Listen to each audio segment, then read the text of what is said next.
Hi అండి అందరికీ ఎలా ఉన్నారు? నేనైతే చాలా బాగున్నాను. చూడండి ఇక్కడైతే మార్నింగ్ అయితే ఇడ్లీ అయితే ప్రిపేర్ చేశానండి.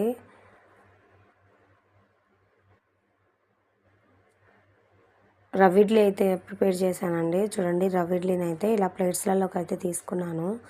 ముందుగా అయితే సాంబార్ అయితే ప్రిపేర్ చేసుకున్నాను. పిల్లలైతే సాంబారే కావాలన్నారు. సాంబారు రెడ్ చట్నీ ఇడ్లీ అయితే బాగుంటుందనేసి కాంబినేషన్ అయితే చేశానండి. ఇక్కడైతే ఇక్కడ 6 ప్లేట్స్ వచ్చాయండి ఇడ్లీ పాత్రకి.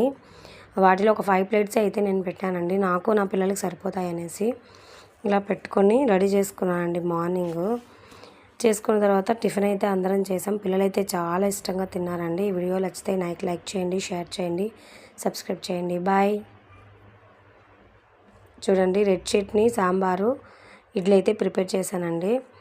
వీడియో నచ్చితే లైక్ చేయండి, షేర్ చేయండి.